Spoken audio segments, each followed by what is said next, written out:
साक्षरता अभियान।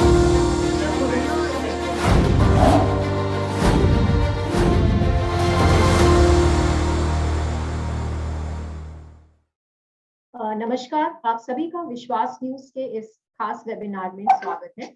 मैं विश्वास न्यूज के एसोसिएट एडिटर और फैक्ट चेकर उर्वशी कपूर आप सभी का अभिनंदन करती हूँ।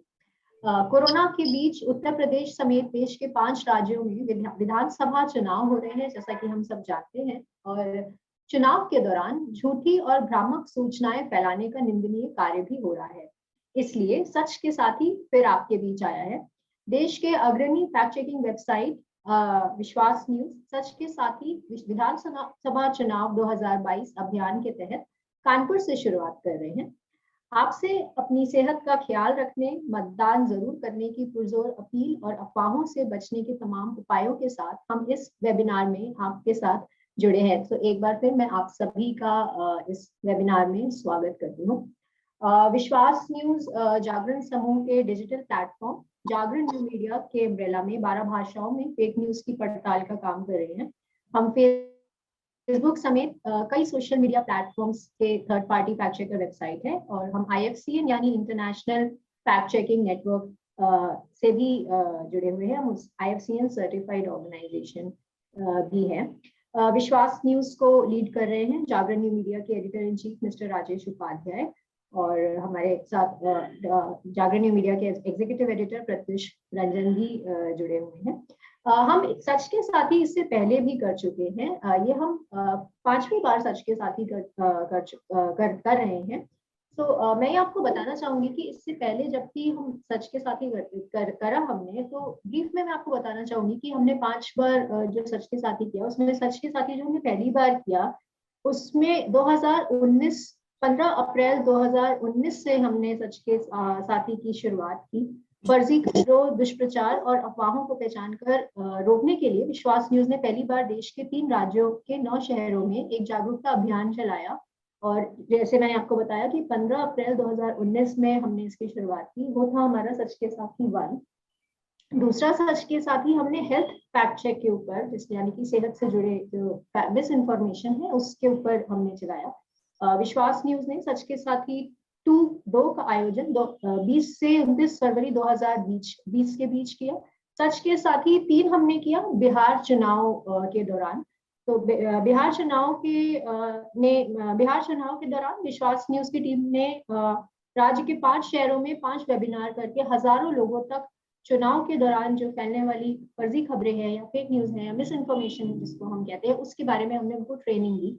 उसके बाद हमने किया सच के साथी 4, जो कि अगेन कोरोना वायरस से जुड़ी जो फेक न्यूज है, मिस इन्फॉर्मेशन है, उसके अराउंड था।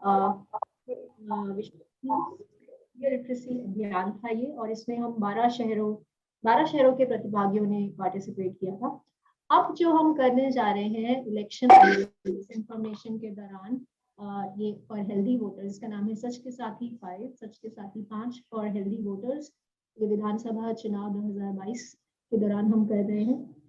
हमारे साथ जुड़े हैं 5 जाने माने चेहरे, जैसे कि आप अपनी स्क्रीन पर देख पा रहे होंगे। हमारे साथ जुड़े हैं mister SY Qureshi, former chief election commissioner of India. Sir, आपका बहुत बहुत स्वागत है इस वेबिनार में। Thank you so much. हमारे दूसरे एक्सपर्ट है doctor Munish Gangwar, professor CS आजाद यूनिवर्सिटी कानपुर। सर, आपका भी बहुत बहुत स्वागत है। धन्यवाद मैडम। और हमारे तीसरे एक्सपर्ट है doctor Manisha Gaur, she is consultant clinical psychologist and director Gaur mental health clinic. She is वो जयपुर बेस्ड है। मैम, आपका भी बहुत बहुत स्वागत है। बहुत बहुत धन्यवाद उर्वशी जी।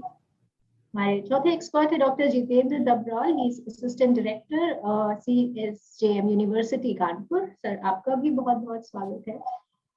Thank you ma'am. और हमारे 5वें एक्सपर्ट है mister Yajnesh Yadav, he is head computer science Kendriya Vidyalaya. Sir, आपका भी बहुत बहुत स्वागत है। धन्यवाद मैडम। आप अपने सामने देख पा रहे होंगे स्क्रीन पे विश्वास न्यूज हमारी टीम है, और जिससे आप देख पा रहे होंगे राजेश उपाध्याय जी हैं जो एडिटर इन चीफ हैं। आज के कार्यक्रम में मैं उर्वशी कपूर, एसोसिएट एडिटर, आपकी होस्ट हूँ, और हमारे साथ दूसरी होस्ट है Umam Noor, she senior sub editor from Vishvas news. और अब बाकी की टीम को आप अपनी स्क्रीन पे देख पा रहे होंगे। नेक्स्ट,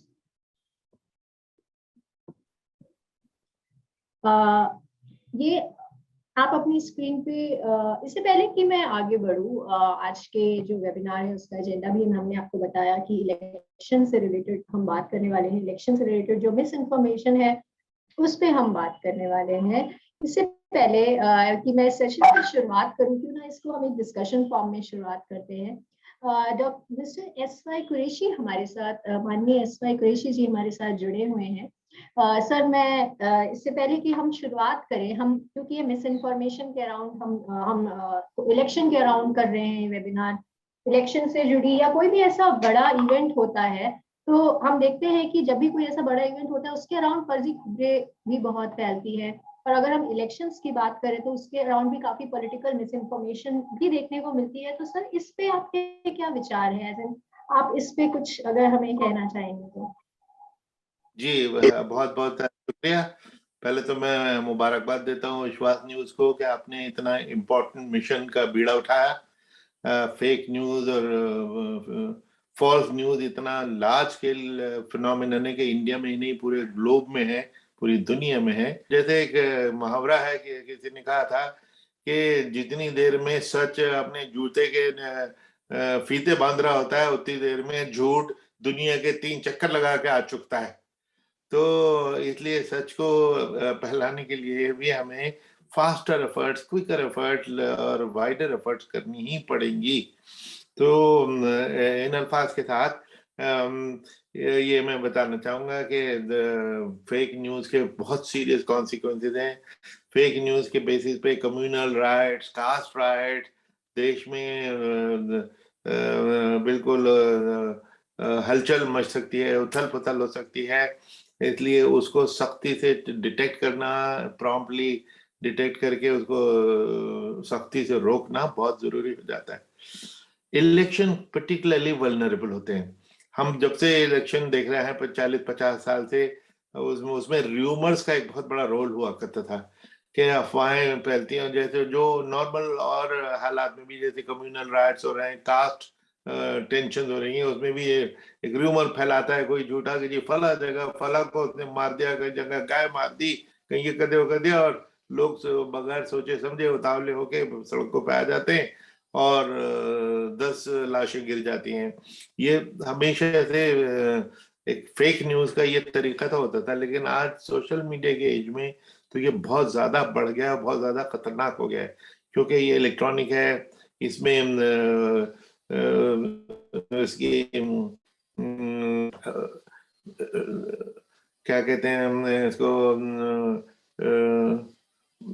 फेक न्यूज को जनरेट करना, आपका फोटोशॉपिंग कर देना, ये सब चीजें इतनी आसान हो गई। कुछ पुराने किसी इंसिडेंट को आज के इंसिडेंट से मिला देना, कोई नया चीज कर देना, ये बहुत कॉमन चीज हो गई। इस कॉन्टेक्स्ट में एक रेगुलेटरी फ्रेमवर्क की भी बहुत जरूरत है। सरकार ने कई साल 10 साल पहले जब ये फिनोमिनन फैल रहा था, तो जब ये कोशिश की कि जो प्लेटफॉर्म है सोशल मीडिया के बड़े बड़े, इनको अप्रोच किया, तो इन्होंने बहुत एरोगेंटली हमारी सरकार को भी ट्रीट किया कि ये हमारे बस में नहीं है, हम तो एक प्लेटफॉर्म है, एक मीडियम है, उस पे कोई भी आदमी कुछ भी कह सकता है।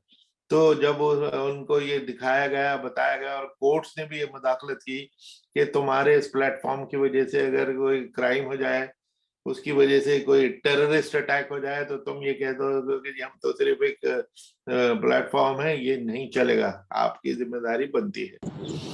इलेक्शन कमीशन भी पिछले 4-5 साल पहले इनसे फेसबुक वगैरह से बहुत डायलॉग किया और उनको इस चीज पर राजी किया कि अगर कोई इलेक्शन कमीशन का कोई नुमाइंदे, जो उनको वो हम इलेक्शन कमीशन पहले से चुनेगी और इनके फेसबुक वालों को बताएगी कि ये हमारी तरफ से ये शख्स है हमारा नोडल ऑफिसर, तो अगर वो नोडल ऑफिसर कोई फेक न्यूज पॉइंट आउट करेगा तो 3 घंटे के अंदर फेसबुक उसको वहां कंटेंट को निकाल देगा। नाउ ये मैं समझता हूँ ये एक अच्छी बिगिनिंग है, लेकिन सिर्फ बिगिनिंग है ये। 3 घंटे में तो देश का पूरी दुनिया में आग लग सकती है। तो इलेक्ट्रॉनिक इस एज में शिकायत जब किसी ने जिम्मेदार नॉमिनेटेड डेजिग्नेटेड आदमी ने कर दी और फैक्ट भेज दिए, उसके बाद इनको 3 घंटे किस चीज के लिए चाहिए? इमीडिएटली सस्पेंड तो करो फौरी तौर पे, और आप इंक्वायरी करते रहो, और उसके बाद उसको सस्पेंशन को आप परमानेंट कर दो। तो 3 मिनट में आग फैल सकती है। तो कम से कम ये इसको रिड्यूस करके इस पीरियड को 10-15 मिनट, आधा घंटा मैक्सिमम तो कर ही देना चाहिए। तो एक रिसर्च हुई थी, मैं पढ़ रहा था हिंदू अखबार में, MIT Massachusetts institute of technology, जो हार्वर्ड का काउंटर पार्ट है बॉस्टन में। तो उन्होंने इस पर बड़ी रिसर्च की और उन्होंने 4 स्टेप सजेस्ट किए थे कि पहले तो क्वांटिफाई करना पड़ेगा ये एक्सपोजर कितना है, कि कोई झूठा एडवर्टाइजमेंट है, कोई झूठी न्यूज है, वो कितनी बार वो फेस और वो चीज दिखाई जा रही है, कौन कौन से प्लेटफॉर्म पे है, जिससे लोगों को मिसगाइड किया जा सके। दूसरे उसमें ये था कि क्या कौन सा प्लेटफॉर्म है, क्या एक्सटेंट है, क्या उसकी टाइमिंग है, इस सबको स्टडी करना चाहिए। तो इन्होंने 4 टाइप्स की डिस्टॉर्शन या फेक बताई थी। एक तो जैसे मैंने कहा कि पहले पुरानी कोई इमेज है, कभी 2012 की, 15 की, और या किसी और जगह की, बर्मा की है या बांग्लादेश की, और वहां पे कोई वायलेंस हो रही है और यहाँ दिखा दी कि देखो जी यहाँ तो राइट हो रहा है। तो आए दिन की बात है, बहुत कॉमन है। लाखों व्हाट्सएप ग्रुप्स हैं, वो इंस्टेंटली उसको प्रेस ऑफ अ बटन पे लोगों तक पहुंचा देते हैं। फोटोशॉप इमेजेस, जो अगेन मैंने उसका जिक्र किया, फॉल्स कोटेशन कि फलाने ये बोला था, जबकि उसने बेचारे ने कुछ ऐसा नहीं बोला था, लेकिन उसके नाम से कोई झूठी स्टेटमेंट जारी कर दिया। अब वो जब तक वो अपना डिफेंस करेगा, जब तक तो आग फैल चुकी है। कुरैशी जी, बहुत बहुत शुक्रिया। आपने बहुत अच्छे से हमें समझाया और हमें बताया कि फेक न्यूज के क्या रेपरकशंस होते हैं और क्या रेपरकशंस हो सकते हैं, और उसको हमें उससे कैसे बचना चाहिए। आगे बढ़ते हैं। फेक न्यूज और फेक, जैसे कि कुरैशी जी ने हमें सब कुछ एक्सप्लेन कर ही दिया है, और एक बार दोबारा से मैं आपको जस्ट ब्रीफली बताऊंगी, और हम फिर इस वेबिनार को आगे की तरफ लेके चलते हैं। फेक न्यूज और पेड न्यूज पर आयोग की नजर बनी रहेगी। फेक न्यूज और पेड न्यूज पर चुनाव आयोग की पैनी नजर है, और जो दोषी पाया जाएगा उस पर सख्त कार्रवाई होगी। और आयोग सांप्रदायिक भाषण में पर भी कड़ी नजर रखते हुए और ऐसा होने पर पार्टी प्रत्याशी पर भी कार्रवाई हो सकती है। इसलिए बहुत ये एक फेक न्यूज, एक बहुत डिस इन्फॉर्मेशन एक बहुत बड़ी चीज है। अगर ऐसा कोई करता है तो उस पर सख्त कार्रवाई भी होगी। पेड न्यूज को पहचान कैसे सकते हैं? उम्मीदवार की उपलब्धियों का एक तरफ, अगर आपको ऐसा लगता है कि एक तरफा बयान है, बायस्ड है, तो वो फेक न्यूज हो सकता है, नहीं भी हो सकता, लेकिन हो भी सकता है, चांसेस है कि हो सकता है। कैसे जांचेंगे कि फेक न्यूज है या नहीं है, उसको भी हम आगे, हमारे मेरी सहयोगी है वो आपको बताएंगे। क्या सच है और क्या झूठ है, इन दोनों के बीच में अंतर कैसे पता करें, ये अभी हम आगे की स्लाइड्स में इस पर हम चर्चा करने वाले हैं। फर्जी खबरों का क्या दुष्प्रभाव पड़ता है मैसेज भेजने वाले के तौर पर, और एक पाठक के रूप में क्या असर होता है, ये भी हम इस पर चर्चा करेंगे। और मैसेज भेजते समय हमें कैसे समझदार और संवेदनशील होना चाहिए, इस पे भी हम चर्चा करेंगे। और हमारे साथ एक्सपर्ट्स भी जुड़े हैं। मैं एक और सवाल ले लेती हूँ, उसके बाद मैं हैंड ओवर करूंगी अपने हमारी सहयोगी उमम नूर को, वो इस कार्यक्रम को आगे बढ़ाएंगी। तो मैं एक और सवाल लेना चाहती हूँ। डॉक्टर मुनीश गंगवार हमारे साथ जुड़े हुए हैं कानपुर यूनिवर्सिटी से। सबसे पहले तो सर मैं आपका एक बहुत बहुत स्वागत करना चाहती हूँ इस वेबिनार में। धन्यवाद। सवाल मेरा एक सिंपल सा बस इतना है कि क्योंकि आप भी on a daily basis interact करते हैं स्टूडेंट्स के साथ, कलीग्स के साथ, तो क्या आप हमें कोई एक बेसिक एग्जांपल दे सकते हैं? क्या कभी आपने भी मिस इन्फॉर्मेशन आपने भी कभी पढ़ी होगी सोशल मीडिया पर, या किसी स्टूडेंट ने आपके साथ, क्या कभी ऐसा आपके मन में कभी आपको कभी ऐसा सुनने में आई कोई फेक न्यूज या मिस इन्फॉर्मेशन जो किसी ने आपके साथ शेयर की हो, या आपने कुछ, चाहे वो कोरोना वायरस के दौर में भी हमने काफी फेक न्यूज हमें सुनने को मिली, क्या आप कोई ऐसा एग्जांपल दे सकते? हाँ, धन्यवाद मैडम। पहले तो मैं धन्यवाद दे दूं विश्वास न्यूज को और सच के साथ क्योंकि ये कानपुर से ही वेबिनार स्टार्ट हो रहा है, पहला इसका जो दिन है। इसके लिए बहुत बहुत धन्यवाद कि आपने मुझे इनवाइट किया और अपने विचार रखने के लिए भी कहा। जैसा आपने बताया कि स्टूडेंट में आज जो कोविड का दौर चल रहा था 19 का, इसमें सारी चीजें ऑनलाइन हो गई, तो बहुत सारी सूचनाएं हमारे छात्रों के बीच में या स्टाफ के बीच में हम लोग कर रहे थे। जो फर्स्ट फेज कोविड की थी, फिर इसके बाद जो सेकंड फेज आई वो थोड़ा खतरनाक थी, घातक थी। तो निश्चित रूप से हम लोग जो सोशल मीडिया है उस पर ज्यादा विश्वास कर रहे थे और सूचनाएं का आदान प्रदान भी काफी तेजी से हो रहा था और कुछ टेक्नोलॉजिकल मैसेज भी भेज रहे थे। तो उस दौरान कई ऐसी सूचनाएं भी आ रही थी, विश्वविद्यालय का बंद हो गया या कब से खुलेगा, या कई जगह ऐसी भी चीजें आ रही थी शहर में कि इतने लोग वहां पे इकट्ठे हो रहे हैं। तो ऐसी चीजें निश्चित रूप से आई हैं, बट इसमें हमारा जो अपना सोच है एज ए टेक्निकल पर्सन, बहुत सारी चीजों में हम लोग देखते हैं टेक्नोलॉजी का विस्तार तो हुआ ही है और टेक्नोलॉजी आवश्यक भी है इस संबंध में। जैसे चुनाव के बारे में कुरैशी साहब ने बहुत अच्छे अनुभव बताए। तो जो कोरोना पीरियड था या कोविड पीरियड में जो पेंडेमिक थी, उसमें कई इंफॉर्मेशन हो रही थी, उससे लोगों को काफी दिक्कत भी हो रही थी और थोड़ा डर भी लोगों को पैदा हो रहा था। पर इसमें बीच बीच में जो हमारे डॉक्टर्स थे, वो एक्सपर्ट आ रहे थे, वो अपनी सूचनाएं लोगों को दे रहे थे। इसमें मीडिया हाउस भी जो समाचार पत्र हैं और जो अन्य मीडिया हाउस है उनकी रिलायबिलिटी पे भी हो रहा था। तो मेन चीज ये आती है, अगर कोई इस तरह की सूचना आ रही है तो जो बात हो रही थी कि उसको बहुत सारे इंफॉर्मेशन के प्लेटफॉर्म है, गूगल है या विकिपीडिया है, वहां से भी चेक कर सकते हैं, या कोई भी इंफॉर्मेशन हमारे पास आती है तो ये निश्चित रूप से हमें सोचना चाहिए कि किस तरह का प्लेटफॉर्म है या रिलायबल सोर्स क्या है, कहाँ से आ रही है, सोर्स क्या है इंफॉर्मेशन का। तो उस इंफॉर्मेशन का सोर्स का ध्यान देना है कि किसने भेजी है।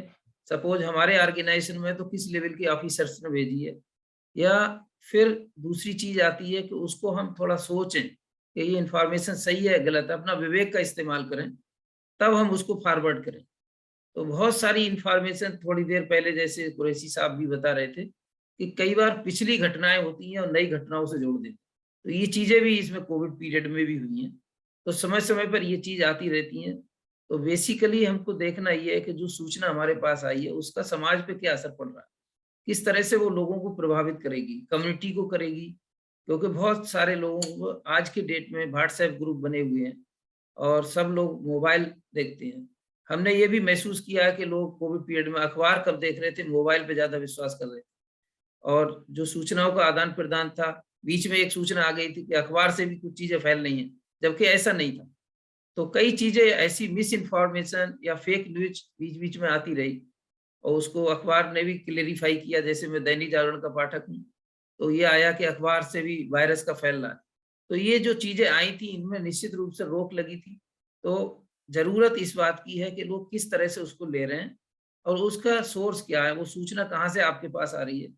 यदि आपका ग्रुप भी कोई बना हुआ है तो वो किस तरह के फ्रेंड सर्कल से आ रही है, या कोई एजुकेशनल ग्रुप है या कोई सोशल मीडिया अन्य जैसे फेसबुक है या अन्य कोई वो है, तो उस पर कौन कौन लोग जुड़े हैं, किस तरह से डालना है।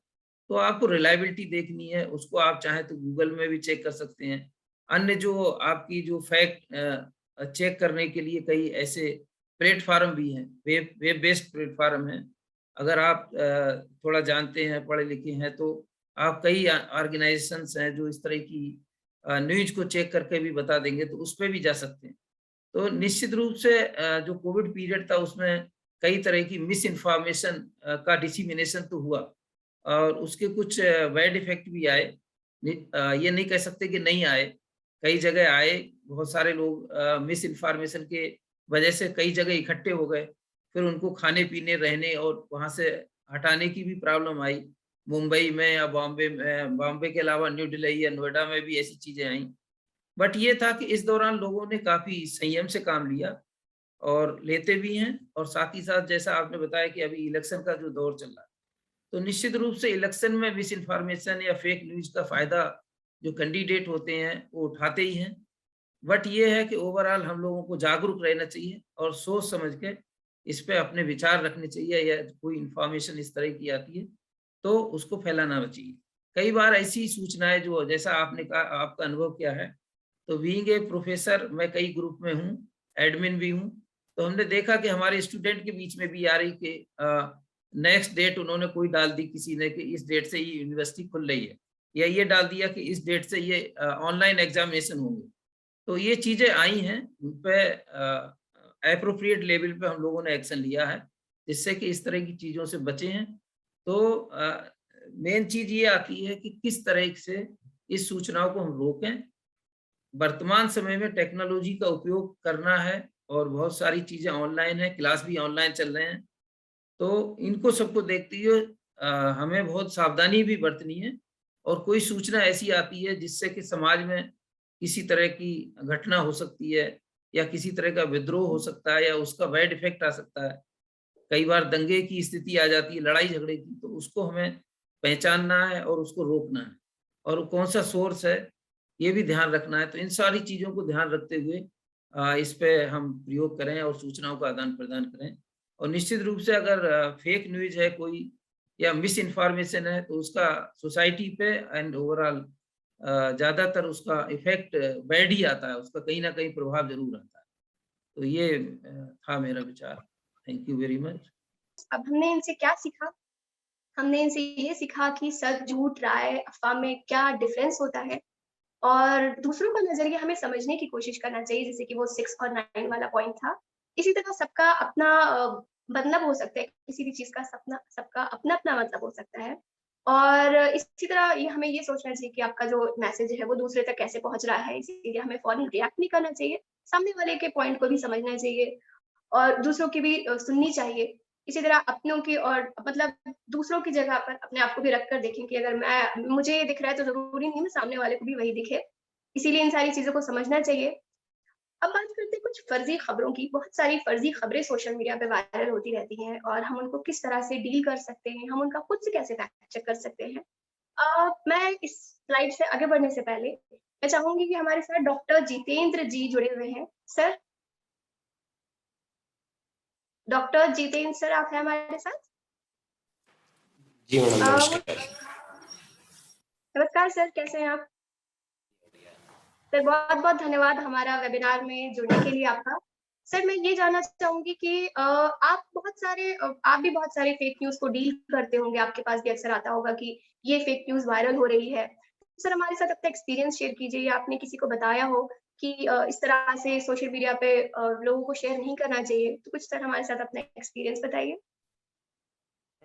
मैं कानपुर से हूँ, सभी लोगों को नमस्कार।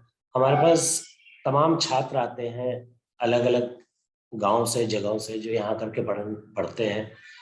तो सबसे बड़ा संकट तो ये होता है कि आदमी तुरंत कुछ भी मानने को तैयार नहीं होता। बच्चों के दिमाग में चीजें बैठी होती हैं और हमें उन्हें ये समझाने में कई महीने लग जाते हैं। हम लोग एक दिन का या कुछ घंटे का, कुछ मिनट का वेबिनार कर रहे हैं ये, और इसका कितना प्रभाव किस पे पड़ेगा मुझे नहीं मालूम, लेकिन मेरा अपना निजी अनुभव है कि बच्चों को समझाने में हमें समय लगता है कि भाई खबरों को सबसे पहले तो ये समझाने में समय लगता है कि जो खबर आपके पास आई है आप उसे तुरंत फॉरवर्ड मत करिए, क्योंकि खबर जितनी संवेदनशील होगी, जितनी फेक होगी, उसका उतना चार्म होता है कि तुरंत औरों को भी शेयर कर दिया जाए। तो हम बच्चों को सबसे पहले यही समझाते हैं कि आप इसे आगे बढ़ने में कम से कम इसको 24 घंटे का समय लीजिए। संभव हो तो किताबों की दुनिया की ओर झांक लीजिए, और बाकी गूगल बाबा तो सारी चीजें बता ही रहे होते हैं। और आपके माध्यम से आप एक बेहतरीन काम कर रहे हैं। मेरा एक सुझाव है कि स्कूल और कॉलेजेस में इसको एक सिलेबस का पार्ट बनवाने की एक और मुहिम हो, क्योंकि समाज इन फेक न्यूज की बदौलत बिल्कुल बिखरने की स्थितियों में है। नफरत और वैमनस्य लगातार बढ़ते चले जा रहे हैं। तो स्कूल लेवल पे, कॉलेज लेवल पे, और जैसे कि अभी ऋषि मैडम ने बताया कि उसे रेडियो और तमाम चीजों के माध्यम से हम गाँव तक ले जाएंगे, तो गाँव में इनकी बाकायदा चौपाल लगाई है। क्योंकि आप और हम थोड़े से फिर भी पढ़े लिखे हैं, हो सकता है कि जिन बच्चों को हम पढ़ा रहे हैं वो भी चीजों को समझने की कोशिश करें और चेक कर लें, लेकिन वो लोग जो पढ़े लिखे ही नहीं है, अनपढ़ है और टेक्स्ट के बारे में बहुत चीजें नहीं जानते हैं, वो तो ऑडियो और वीडियो को क्लिक करके ही चीजें जानने की चेष्टा करते हैं। तो उन तक भी चीजें पहुंचे और उनकी समझ में आए कि नहीं ये गलत है और हमें इसे तुरंत वायरल नहीं कर देना है। हमारे साथ जिग्नेश सर भी हैं। सर, आप हमारे साथ मौजूद हैं? Yes madam. सर, बहुत बहुत धन्यवाद हमारे इस वेबिनार में जुड़ने के लिए आपका। नमस्कार मैडम, सभी को धन्यवाद। सबसे पहले तो सच के साथी और ये जो प्रोग्राम आपने चलाया है ये बहुत अच्छा है। एक्चुअली मैं कंप्यूटर साइंस डिपार्टमेंट में हूँ, तो मैं तो इससे बहुत बच्चों को अवेयर करता हूँ कि वो जो फेक न्यूज़ है और इन सब की न्यूज़ों से बचें, कि कैसे आपको जो फेक न्यूज़ है जो जिससे आप का जो कैरियर भी चौपट हो सकता है इससे। बिल्कुल बिल्कुल सर। और सबसे पहली फेक न्यूज़ आप लोग जानते हैं कौन होगी? सबने सुनी होगी। सबसे पहली फेक न्यूज़ जो थी वो महाभारत में थी कि अश्वत्थामा हतो नरो या कुंजरो। अब देखिए एक फेक न्यूज़ थी जिसकी वजह से एक जो हमारे द्रोणाचार्य जी थे उनकी डेथ हो गई थी, केवल जरा सा चेंजिंग की वजह से। तो ये फेक न्यूज़ उस समय थी, चेकिंग नहीं था, लेकिन इस समय हमारे पास बहुत सारे टूल्स हैं जिनके थ्रू हम लोग फेक न्यूज़ को चेक कर सकते हैं। अभी एक PIB भी है जिसके थ्रू हम लोग अपनी इंफॉर्मेशन को चेक कर सकते हैं कि कौन सी फेक न्यूज़ है, कौन सी नहीं है। और अभी कुरैशी सर ने बहुत अच्छा इंफॉर्मेशन हम लोगों को जानकारी भी दी।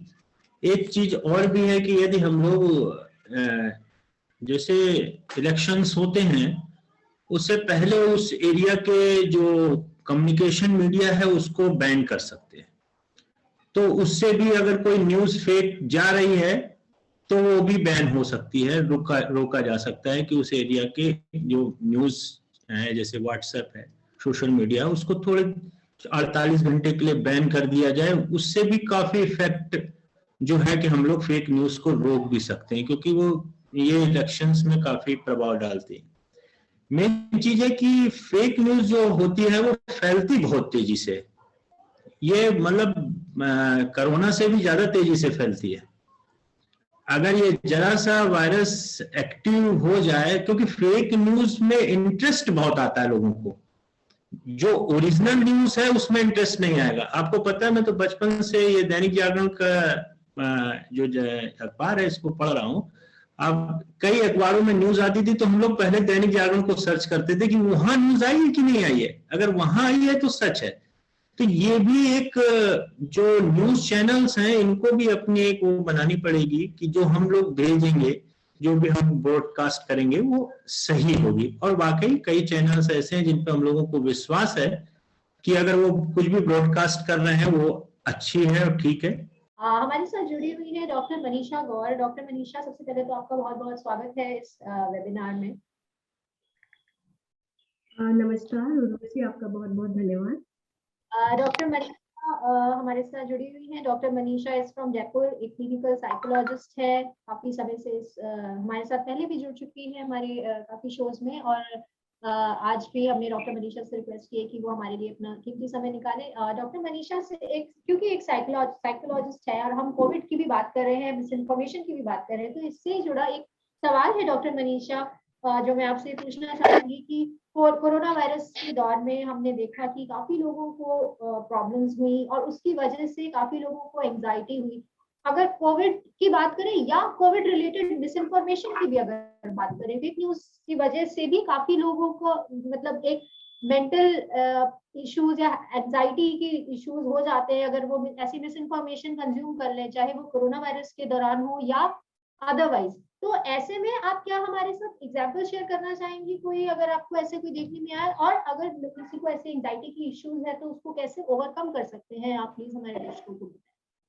बिल्कुल उर्वशी, ऐसे बहुत सारे लोग इस कोविड के अंदर मेंटल हेल्थ को लेके तो बहुत ज्यादा, मानसिक स्वास्थ्य को लेके बहुत ज्यादा प्रॉब्लम्स हुई है, सामने भी आई है।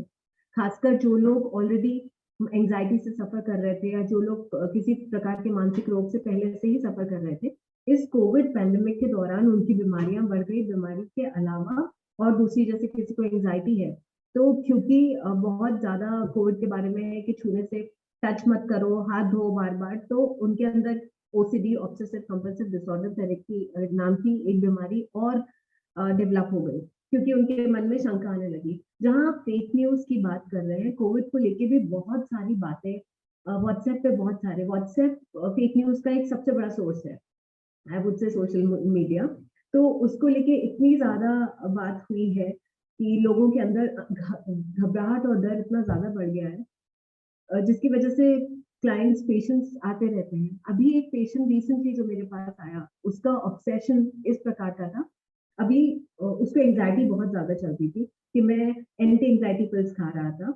एंटी एंजाइटी पिल्स खाने के बाद अब क्योंकि कोविड है, ऑलमोस्ट हम 2 इयर्स इस कोविड को फेस कर रहे हैं, तो कोविड के चलते चलते अब उसकी यह हालत हो गई है कि वो घर में घुसता है तो घुसने से पहले वो अपना जो मेन गेट है अगर उसको खोलता है, उसको खोलने से पहले अपने घर वालों को आवाज देता है कि मास्क पहन कर आओ, सैनिटाइजर लेकर आओ, मैं अपने हाथों को सैनिटाइज करूंगा, फिर मेन गेट को टच करूंगा, उसके बाद फिर अपने हाथों को सैनिटाइज करेगा, उसके बाद अपना स्कूटर घर के अंदर पार्क करेगा, स्कूटर पार्क करके फिर हाथ सैनिटाइज करेगा, उसके बाद 20 सेकेंड तक हाथ धोएगा, but that doesn't continue only for 20 seconds, उसका हाथ धोना 5 मिनट 10 मिनट चलता रहता है। तो घर वाले जो साथ में आए हैं वो बोलते हैं, हम उन्हें टोकते हैं तो वो चिल्लाने लगते हैं।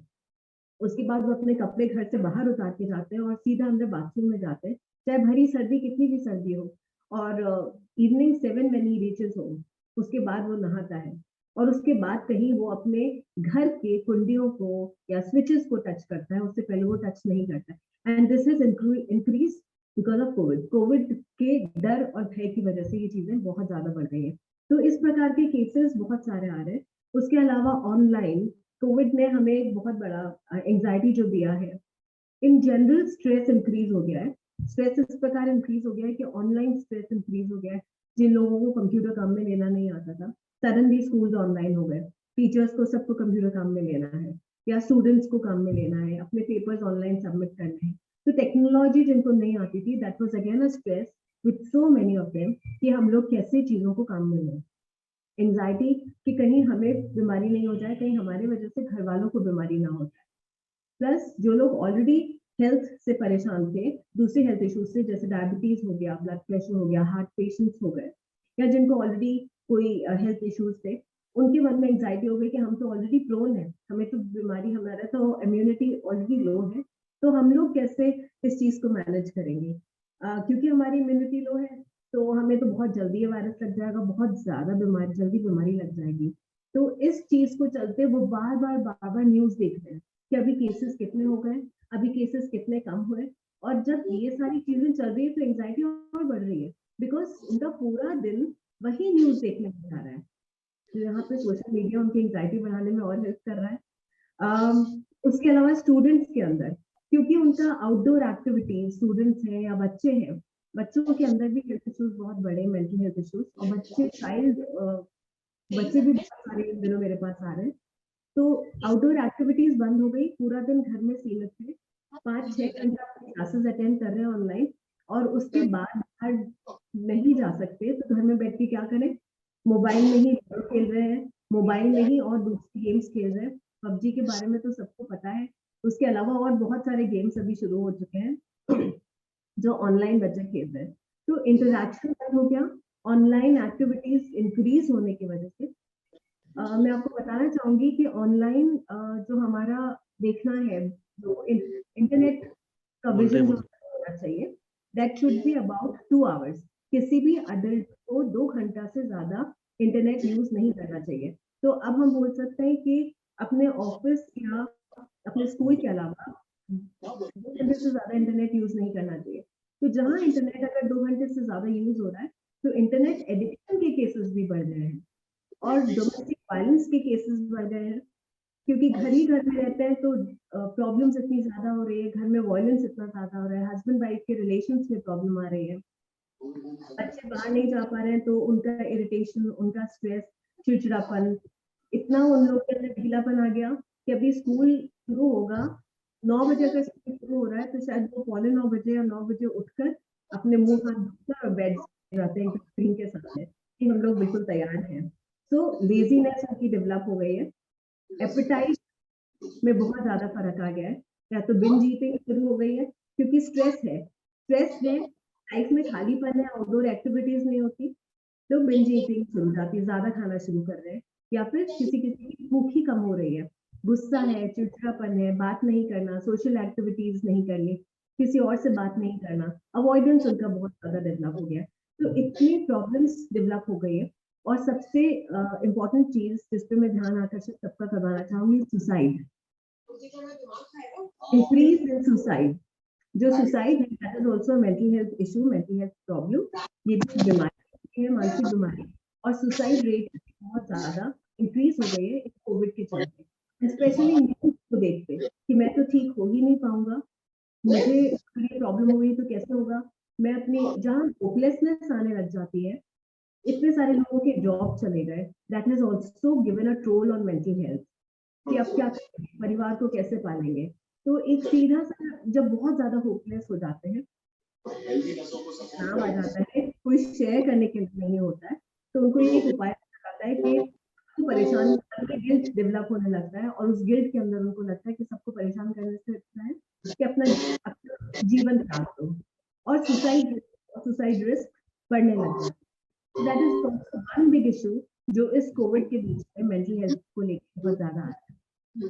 और जहाँ एडिक्शंस की बात हो रही है, तो थोड़ी सी पहले यहाँ पे आज सभी गेस्ट ने बहुत अच्छी बात कही है, तो उस पे इलेक्शंस और फेक न्यूज और इन सब पे मैं बताना चाहूंगी कि क्योंकि न्यूज इतनी ज्यादा वाइड स्प्रेड होती है, तो इलेक्शन में भी इन जनरल एंजाइटी बढ़ जाती है, नींद अच्छे से नहीं आती है, तो स्लीपलेसनेस होने की वजह से भी मेंटल हेल्थ इश्यूज होते हैं, स्ट्रेस बढ़ जाता है, और उसकी वजह से भी सुसाइड रेट्स बढ़ते हैं। तो इलेक्शंस में भी फेक न्यूज का खास ध्यान रखना जरूरी है कि फेक न्यूज ना देखी जाए, अपनी हेल्थ को बचाने के लिए, अपनी एंजाइटी को बचाने के लिए, अपनी डेली लिविंग को बचाने के लिए। बहुत बहुत शुक्रिया डॉक्टर मनीषा, आपने काफी अच्छे से काफी डिटेल में बताया कि कैसे हम अपने आप को अपनी हेल्थ के साथ साथ बहुत जरूरी मेंटल हेल्थ का भी हम कैसे ध्यान रख सकते हैं कोविड के दौरान या इलेक्शन के दौरान, या इन जनरल आप कोई भी न्यूज कंज्यूम करते हैं तो कैसे आप अपनी सेहत का, अपने मानसिक स्वास्थ्य का भी ध्यान रख सकते हैं और आपको क्या करना चाहिए। Thank you so much doctor Manisha. आगे बढ़ते हैं। अब हम, मेरी सहयोगी उमम नूर, आपको आप में से किसी ने एक सवाल भी पूछा था कि कैसे हम पहचान सकते हैं कि ये खबर सही है या गलत है, तो इसके कुछ बेसिक से टूल्स होते हैं, कुछ टिप्स होते हैं जो मेरी सहयोगी उमम नूर आपसे बताना चाहेंगी। और इस सेशन के अंत में मैं 1 मिनट और लूंगी, मैं ये बताना चाहूंगी कि इस सेशन के अंत में हम एक ग्रुप फोटो लेने वाले हैं, तो मैं आप सभी से, जैसे ही सेशन को हम अगले 10 मिनट में एंड करेंगे, मैं आपसे रिक्वेस्ट करूंगी कि प्लीज आप अपना कैमरा ऑन कर लीजिएगा, सो दैट एक ग्रुप फोटो ले सके हम और आप सबके साथ हम आप ग्रुप में शेयर। मैं आपको थोड़ी सी उर्वशी, मैं आपको थोड़ी सी बात और बताना चाहूंगी। जहाँ टिप्स की बात है तो लोगों से सिर्फ कुछ चीजें मैं बोलना चाहूंगी, what they can do is कि आप अगर अपने मानसिक स्वास्थ्य का ध्यान रखना चाहते हैं तो सबसे इम्पोर्टेंट है कि अवेयरनेस आप अपने अंदर लेकर आए कि आपको क्या प्रॉब्लम है। आप न्यूज, बहुत सब लोगों ने बहुत अच्छे से बता दिया है कि फेक न्यूज को कैसे पहचाना जा सकता है, so I will not talk about it, but मैं ये जरूर बोलूंगी कि न्यूज देखना, अगर आपको लगता है कि आप न्यूज देखने से आपको परेशानी हो रही है, आप न्यूज देखना कम कर दीजिए थोड़े दिनों के लिए। अगर आप सोशल मीडिया पे नहीं भी जाएंगे तो भी ठीक रहेगा।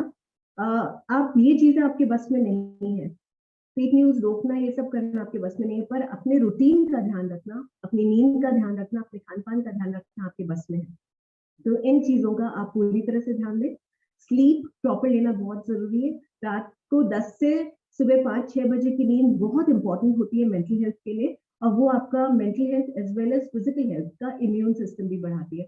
तो इन सब चीजों को देखते हुए अपनी फिजिकल एक्टिविटीज, आप घर में रहकर भी फिजिकल एक्टिविटीज कर सकते हैं, एंटरटेनिंग एक्टिविटीज, लेजर एक्टिविटीज, खेल लिया, ग्रुप एक्टिविटी, घर में सबने मिलकर कैरम खेल लिया, चेस खेल लिया, अंताक्षरी कर ली, साथ में योगा कर लिया। ये सारी एक्टिविटीज अगर आप करते रहेंगे, बच्चों पे ध्यान देते रहेंगे, तो आई थिंक आप अपने आप को इन सब चीजों से बचा के रख सकते हैं। बहुत शॉर्टली मैंने थोड़ा सा आपका टाइम लेके ये चीज बताई है। Thank you.